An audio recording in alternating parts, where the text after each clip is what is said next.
तो बेटा ये नेक्स्ट मेथड आता है हमारे पास इलेक्ट्रिकल डिसइंटीग्रेशन या इसको ब्रैडिग्स आर्क मेथड भी कहते हैं। तो ये जो इलेक्ट्रिक डिसइंटीग्रेशन या ब्रैडिग्स आर्क मेथड है, इसके लिए ना आपने डायग्राम बुक में भी देखनी है। यहाँ भी मैंने वैसे बना दूंगा, बाकी डायग्राम आपने बुक में देखकर इसको समझना है। ये लिखा भी हुआ है बच्चे ने, देखो डायग्राम। तो ये डायग्राम बुक से देखकर आपने समझना भी है। तो इसमें मैं मेन बात समझाता हूँ। चलो, इसमें होता क्या है, देखो इसमें क्या करता है, ऐसे एक बीकर ले लेते हैं और इस बीकर को बाहर ऐसे जैकेट बना देते हैं। इसको जैकेट का मतलब एक और कवरिंग लगा देते हैं और बीकर और जैकेट के बीच में ये बर्फ़ भर देते हैं। आइस रख देनी है इसमें। और इसमें क्या है, इसमें है dispersion medium, suitable dispersion medium. पानी है तो पानी मान लो, तो ये मीडियम आ गया। फिर क्या करते हैं, गोल्ड, सिल्वर या प्लैटिनम, जिस मेटल की सोल बनानी है उस मेटल की रोड्स ले लेते हैं। ऐसे जैसे 2 रोड्स ले ली और इन दोनों रोड्स को हाई वोल्टेज से कनेक्ट कर देते हैं। नेगेटिव पॉजिटिव हाई वोल्टेज लगानी होती है। और करना ये होता है कि ये जो डिस्पर्शन मीडियम में इन दोनों रोड्स को डुबोना है और जब हाई वोल्टेज लगाई होगी तो इन दोनों रोड्स को एक दूसरे से टच कर देते हैं, ऐसे जोड़नी है। इससे क्या होगा, यहाँ पे चिंगारियाँ निकलेंगी, ऐसे स्पार्किंग होगी। तो उस स्पार्किंग से क्या होगा, टेम्परेचर हाई हो जाएगा। और हाई टेम्परेचर होने से क्या होगा, ये जो मेटल रोड्स हैं इनके कुछ एटम्स जो हैं वो सीधा इतना हाई टेम्परेचर होगा कि वो मेटल रोड्स में से कुछ मेटल एटम सॉलिड से गैस बन के बाहर निकलने लगेंगे। इस तरह से तो गैस बन के बाहर निकलने तो पड़ेंगे, हो सकता है 1-2 निकल भी जाएं, पर क्योंकि ये बर्फ़ रखी हुई है बीकर और जैकेट के बीच में, तो इस बर्फ़ की वजह से क्या होगा, टेम्परेचर ठंडा हो जाएगा। तो उन पार्टिकल्स की, वो जो सॉलिड से चिंगारियाँ जो बनी उसकी वजह से सॉलिड से सीधा गैस बन के जो बाहर निकल रहे थे, उसमें से कई क्योंकि बर्फ़ थी तो उससे ठंडे हो जाएंगे और वो आपस में जुड़ जाएंगे। इस तरह से कुछ पार्टिकल्स आपस में जुड़ जाएंगे, क्योंकि टेम्परेचर कम करने से पार्टिकल्स पास आ जाते हैं ना, तो इस तरह से वो जुड़ जाएंगे।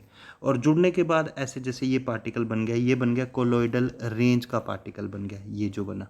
तो इस तरह से होता है और इस तरह से और भी बनेंगे, जैसे कुछ पार्टिकल्स इस तरह से बन जाएंगे पूरे मीडियम में, तो ये मेटल सोल बन जाएगी। जैसे अगर ये गोल्ड रोड्स ली हैं तो गोल्ड सोल बन गई, मेटल रोड लिए हैं तो सिल्वर की लिए हैं तो सिल्वर सोल बन गई, प्लेटिनम की लिए हैं तो प्लेटिनम सोल बन गई। ऐसे होता है इसमें। और एक और चीज़ आती है, ये जो मेटल सोर्स होती है, मतलब गोल्ड, सिल्वर, प्लैटिनम, इन पे नेगेटिव चार्ज आता है। नेगेटिव चार्ज क्यों आता है, क्योंकि जैसे मैंने कहा ना, मैं एक बार फिर बता देता हूँ। ये देखो ऐसे इस तरह से ये यहाँ पे बर्फ़ ले ली, ये आइस आ गई बेटा, और ये मीडियम आ गया। और मीडियम में ये 2 रोड्स ली, एक नेगेटिव वायर और एक पॉजिटिव से, और हाई वोल्टेज लगा के इनको जोड़ा। तो यहाँ पे क्या हुआ, स्पार्किंग हुई। स्पार्किंग से क्या हुआ, एटम्स सॉलिड से, स्पार्किंग से जो हीट हुई उससे सॉलिड से सीधा गैस में निकलने लग पड़े। पर गैस को ये बर्फ़ ने ठंडा किया और वो इकट्ठे होके किस में बन गए, इकट्ठे होके वो कोलॉइडल रेंज में चेंज हो गए, तो कोलॉइडल पार्टिकल बन गए। अब ये जो कोलॉइडल पार्टिकल बना ना, इस पर नेगेटिव चार्ज आता है। अब ये नेगेटिव चार्ज क्यों आता है वो भी सुनना ध्यान से, क्योंकि ये जो एटम, ये मेटल्स हैं बेटा, और मेटल से जो वो एटम्स बनते हैं, वो एटम्स जो होते हैं, कुछ एटम्स पे जब एनर्जी लगती है तो वो इलेक्ट्रॉन भी लूज़ कर देते हैं। और वो जो इलेक्ट्रॉन होता है, वो इलेक्ट्रॉन इस कोलॉइडल पार्टिकल की सरफेस पे बैठ जाता है और इसी वजह से इस पर नेगेटिव चार्ज आ जाता है और इसको कहते हैं इलेक्ट्रॉन कैप्चर। इलेक्ट्रॉन पकड़ा गया ना, कोलॉइडल पार्टिकल ने पकड़ लिया अपनी सरफेस पे, तो इसको क्या कहते हैं, इलेक्ट्रॉन कैप्चर, ऐसे भी बोलते हैं इसको। और एक और बात, ये इलेक्ट्रॉन बैठा क्यों सरफेस पे, बैठा इसलिए, मान लो बेटा जैसे सोडियम से इलेक्ट्रॉन निकल गया, अगर एक इलेक्ट्रॉन निकाल दूं सोडियम से तो ये Na पॉजिटिव नहीं बन जाएगा। तो होता ये है कि जैसे ये ओवरऑल जो कई सारे एटम्स होते हैं ना, इनमें से ही किसी एटम को ज़्यादा हीट लग गई थी चिंगारियों की वजह से, ये जो स्पार्किंग थी, तो उसने अपना इलेक्ट्रॉन लूज़ किया हुआ था। पर इलेक्ट्रॉन जो लूज़ किया हुआ था तो खुद तो वो पॉजिटिव बन गया था ना। तो ये जो मान लो ये जो कोलॉइडल पार्टिकल बना, इसमें कई एटम्स हैं, इसमें एक आधा एटम ऐसा होगा जिस पे पॉजिटिव चार्ज होगा, तो वो पॉजिटिव ओवरऑल अंदर 1-2 पॉजिटिव आयंस होने की वजह से वो इलेक्ट्रॉन्स को अपनी तरफ खींचेंगे और खुद बैलेंस भी होंगे। तो इसलिए इन पे मेटल सोल्स पे नेगेटिव चार्ज आता है और ये है ब्रैडिग आर्क मेथड। तो इसमें देखो, अब मैं प्रोसेस समझा देता हूँ। डायग्राम मैंने बना दी और आपने बुक से भी देखनी है। ये कहता है इसमें इन्वॉल्व्स डिस्पर्शन, डिस्पर्शन मतलब टूटना। एज वेल एज कंडेंसेशन और जुड़ना, तो दोनों चीज़ें हुई। कहता है टूटा भी, बिल्कुल टूटा। जब वो रोड्स ऐसे चिंगारियाँ निकली थी तो मेटल एटम्स टूट गए थे ना यहाँ से, और वो सॉलिड से सीधा ऐसे गैस फॉर्म में जा रहे थे, तो ये टूट गए। और फिर वो बर्फ़ जब लगाई, जैकेट के बाहर जो बर्फ़ लगाई थी उससे ठंडे हुए, और ये पार्टिकल्स आपस में जुड़ के इकट्ठे हो गए, इस तरह से कोलोइडल बन गए। तो इसलिए डिस्पर्शन तो टूटे भी थे और आइस की वजह से वो जुड़े भी हैं। तो ये डिस्पर्शन यानी टूटना और कंडेंसेशन मतलब इकट्ठे होना, दोनों चीज़ें होती हैं इस मेथड में। और ये किसके लिए यूज़ किया जाता है? कहता है सच एज गोल्ड, सिल्वर और प्लेटिनम की सोल्स बनाने के लिए इसको यूज़ किया जाता है। Can be prepared by this method. अच्छा, the sols are negatively charge, negative charge आएगा इन पे ड्यू टू इलेक्ट्रॉन कैप्चर। ये है, तो इलेक्ट्रॉन कैप्चर की वजह से इन पे कैसे चार्ज आएगा? नेगेटिव चार्ज आएगा। और फिर आ गया पेप्टाइजेशन। बेटा बहुत ही ज़्यादा इंपॉर्टेंट है ये पेप्टाइजेशन। तो पहले मैं तुम्हें ना सिंपल वे में समझाता हूँ। देखो होता क्या है पेप्टाइजेशन में, कि जैसे पीपीटी जो होती है, प्रेसिपिटेट जो बनती है, फ्रेशली प्रिपेयर्ड प्रेसिपिटेट जो अभी अभी बनी। अब प्रेसिपिटेट क्या होती है? जो इकट्ठी होकर नीचे बैठना शुरू हो जाती है उसको बोलते हैं प्रेसिपिटेट। जैसे कोई लिक्विड है, उसमें कुछ बना और वो मतलब वो नीचे बैठना शुरू हो गया, जमना शुरू हो गया, ऐसे समझ लो, तो उसको बोलते हैं प्रेसिपिटेट। तो अब क्या होता है कि इसमें मेथड में होता क्या है, वो जो प्रेसिपिटेट होती है ना उसको पहले तो हिलाया जाता है। सो बीकर को हिलाओ या उसको, और स्टर भी करना है। स्टर मतलब जैसे ग्लास रोड ले लो, उससे ज़ोर ज़ोर से उसको हिलाओ। जैसे आप सिंपल चीनी घोलते हो दूध में, तो उस तरह चम्मच को लेकर, तो वैसे तो उसको ज़ोर ज़ोर से स्टर भी करना है और बीकर को भी हिलाना है। तो उससे क्या होगा, उस प्रेसिपिटेट के छोटे छोटे टुकड़े हो जाएंगे। फिर क्या करना है, छोटे छोटे टुकड़े वो जो है वो कोलोइडल रेंज के हो गए। पर अब दिक्कत ये होती है कि अगर उसको ऐसे ही छोड़ दो, थोड़ा देर फिर रख दो, तो वो फिर इकट्ठे होकर नीचे बैठ जाएंगे। तो अब हम क्या करते हैं, एक इलेक्ट्रोलाइट डाल देते हैं साथ में। क्या डाल देते हैं? इलेक्ट्रोलाइट भी डाल देते हैं। इलेक्ट्रोलाइट डालने से क्या होता है, वो जो छोटे छोटे टुकड़े बने होते हैं ना पार्टिकल्स के, उन पे कुछ चार्ज डेवलप हो जाते हैं, जैसे या तो पॉजिटिव चार्ज या नेगेटिव। पर सब पे सेम चार्ज होगा, मतलब एक बीकर में जो हैं तो सब पे सेम, जैसे इस पे भी पॉजिटिव हो गया, दूसरे पे भी पॉजिटिव हो गया, तीसरे पे भी पॉजिटिव चार्ज हो गया। तो ऐसे कुछ पॉजिटिव चार्जेस ऊपर बैठ जाते हैं। ये बेसिकली चार्जेस बैठने का मतलब ये आयंस होते हैं बेटा। एक्चुअल में ना इलेक्ट्रोलाइट ऐड होता है साथ में। मैंने बताया ना वो बीकर लिया, ये देखो, चलो अब मैं साथ साथ में बताता भी हूँ। देखो इसमें क्या करना है, तो जो प्रेसिपिटेट है, ध्यान देना कौन सी प्रेसिपिटेट, फ्रेशली प्रिपेयर्ड प्रेसिपिटेट लेनी है इसमें बस। तो जो फ्रेशली प्रिपेयर्ड प्रेसिपिटेट होगी उसको, ये फ्रेशली प्रिपेयर्ड प्रेसिपिटेट जो होगी उसको शेक करना है, स्टर करना है ग्लास रोड से, तो उससे वो छोटे छोटे पार्टिकल में टूट जाएगा। और फिर थोड़ा सा इलेक्ट्रोलाइट डाल देना है। तो इलेक्ट्रोलाइट से क्या होगा, तो होता बेसिकली ये है बेटा, आगे भी आएगा इसमें, पर मैं चलो समझाता हूँ पहले। तो इलेक्ट्रोलाइट और प्रेसिपिटेट दोनों में जो कॉमन आयन होता है, जैसे मान लो इधर प्रेसिपिटेट में भी Na है और इधर भी Na है, तो वो कॉमन आयन जो है वो पार्टिकल के ऊपर सरफेस पे बैठ जाता है इस तरह से। तो और वो सभी पे बैठेगा।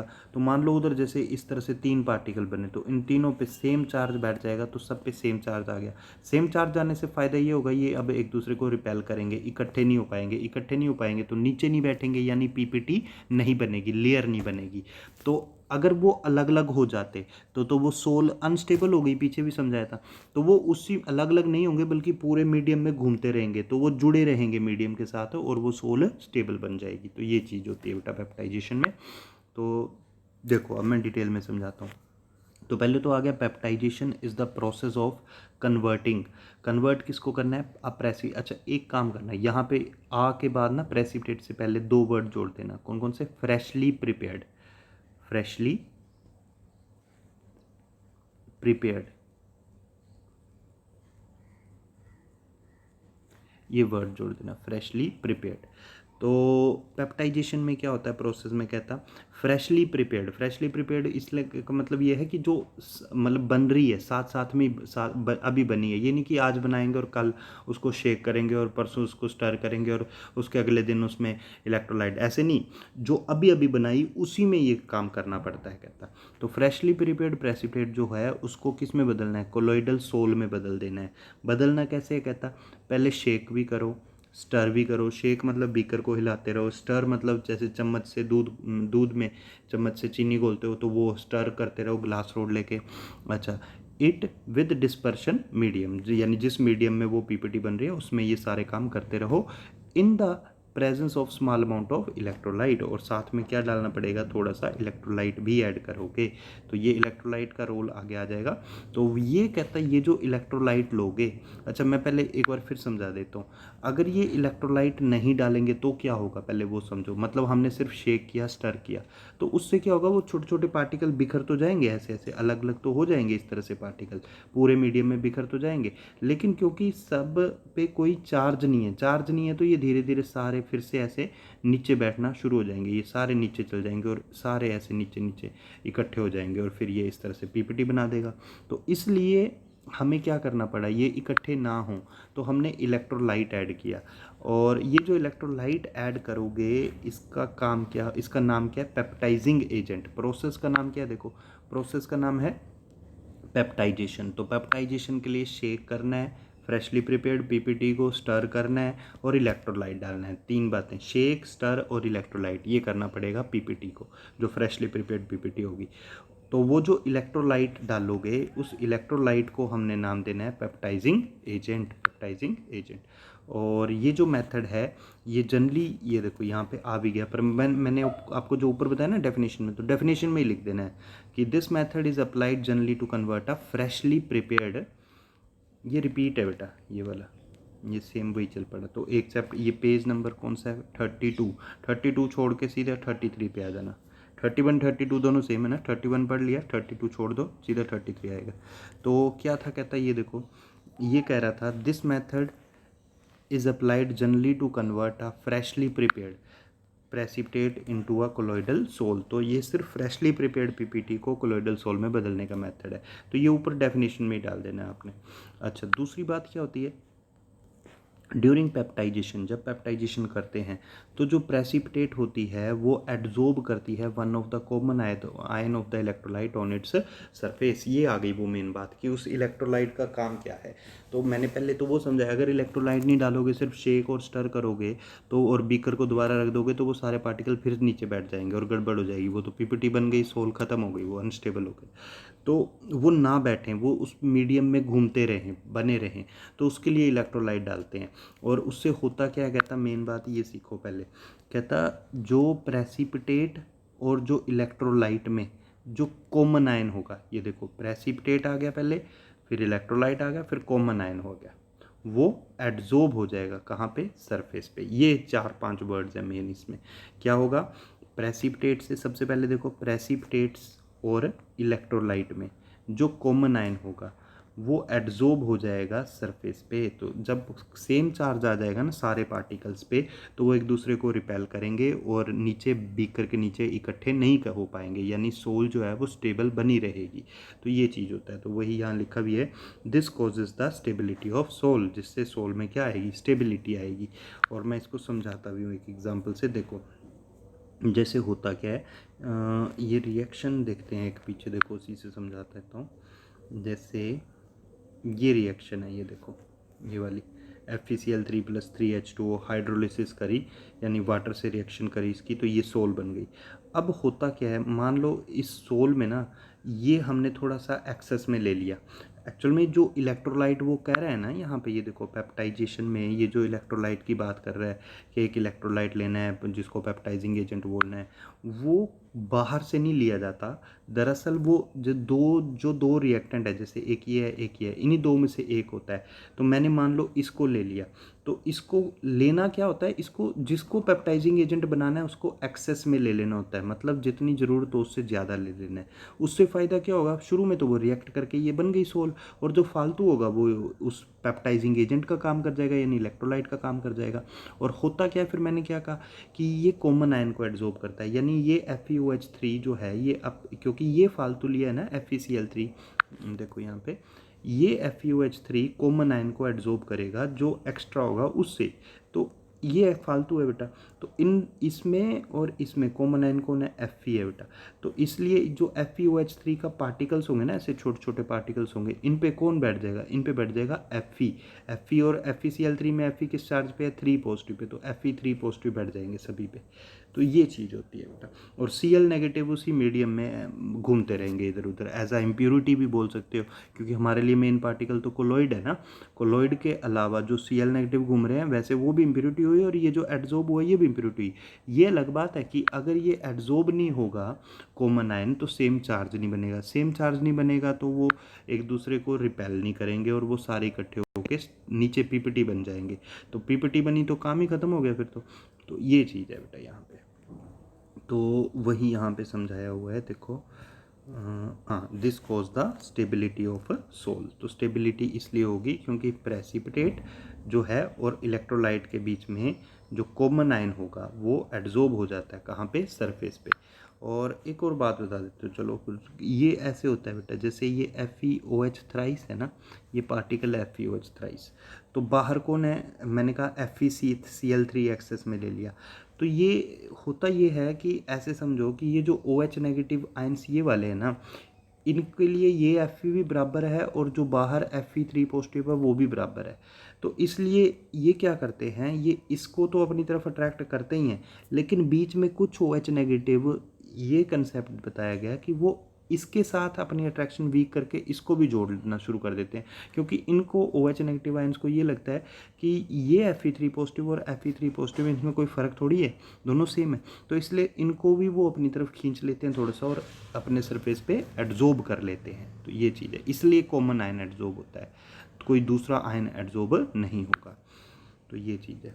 और नेक्स्ट आगे देखो, प्यूरिफिकेशन ऑफ कोलोइडल सॉल्यूशन। तो प्यूरिफिकेशन ऑफ कोलोइडल सॉल्यूशन से पहले एक बार फिर ये चीज़ समझ लो जो मैं अभी समझा रहा था, कि जैसे होता क्या है, जैसे FeOH थ्राइस ये कोलोइडल पार्टिकल है, तो इसके लिए हमने एक्स्ट्रा क्या ले लिया, FeCl3 डाल दिया। तो पहली बात तो जो Cl नेगेटिव आयंस है ये तो प्योर इम्प्योरिटी हो गई, और Fe जो इसकी सरफेस पे एडजॉर्ब होगा वो वैसे तो ज़रूरी है, ज़रूरी इसलिए है क्योंकि अगर ये नहीं होगा तो ये पार्टिकल्स और भी इसकी तरह जो पार्टिकल होंगे जैसे ये सारे इकट्ठे होंगे और पीपीटी बन जाएगी, और पीपीटी बन गई तो सोल तो ख़त्म हो गया, पार्टिकल डिस्पर्स्ड फेस वाले सारे नीचे बैठ जाएंगे पीपीटी की फॉर्म में, और मीडियम अलग लेयर्स बन गई तो काम खत्म बेटा। तो इसलिए ये पार्टिकल्स भी हैं तो इम्प्योरिटी, कौन से, ये Fe3 पॉजिटिव वाले, क्योंकि ये कोई कोलोइडल थोड़ी, कोलोइड तो ये है ना बेटा, इतना इतना, तो ये भी इम्प्योरिटी है, ये भी इम्प्योरिटी है। पर जब भी प्यूरिफिकेशन की बात होती है कोलोइडल सॉल्यूशन की, तो उसका मतलब यही होता है कि सारी इम्प्योरिटीज़ नहीं हटा देनी है, सिर्फ ये वाली हटानी है जिनका कोई काम नहीं है। कौन सी, जिनको मैं मार्क कर रहा हूँ, ध्यान से देखते रहो, Cl नेगेटिव को सिर्फ ये हटानी है। अब जैसे Fe3 पॉजिटिव है, इसका होना तो ज़रूरी है वहाँ पे, अगर यही नहीं हुआ तो काम ही ख़त्म हो जाएगा, ये पार्टिकल पीपीटी बन जाएंगे इकट्ठे और नीचे सोल ख़त्म हो गई। तो सिर्फ उन यहाँ पे मतलब कोलोइड में प्यूरिफिकेशन का मतलब सिर्फ ये होता है कि जो गैर ज़रूरी है उनको हटाना है, जिनकी ज़रूरत है तो इम्प्योरिटी, पर कोलोइडल पार्टिकल थोड़ी है ये, उससे अलग है, तो है तो इम्प्योरिटी पर इसका होना ज़रूरी है, तो इनको नहीं हटाना है, ये चीज़ होती है प्यूरिफिकेशन का मतलब। तो वही चीज़ यहाँ देखियो, देखो बेटा, process used for reducing the amount of impurities, impurities के अमाउंट को कम करना है, टोटल रिमूव नहीं करना है। ये वर्ड को देखो बेटा, सिर्फ कम करना है, टोटल रिमूव नहीं करना है। टू अ रिक्विसिट मिनिमम, रिक्विसिट का मतलब होता है कि जरूरी मतलब करनी तो मिनिमम है, मतलब वो एक्स्ट्रा पार्टिकल हटाने तो हैं जो आयंस हैं वहाँ पे छोटे छोटे साइज़ के, पर रिक्विसिट मिनिमम मतलब ज़रूरी लेवल तक, यानी ऐसा नहीं कि सारा जीरो ही कर देना है, मतलब जिस पॉइंट तक उनकी ज़रूरत है वो रहने देने हैं, मतलब जैसे 10 तो मिनिमम चाहिए ज़रूरत उनको स्टेबल बनाए रखने के लिए, तो वो रहने देने हैं, बाकी फालतू के निकालने हैं, ये मतलब है रिक्विसिट का। Is known as purification of colloidal solution, तो उसको हमने कहना है प्यूरिफिकेशन हो गई कोलोइडल सोल्यूशन की।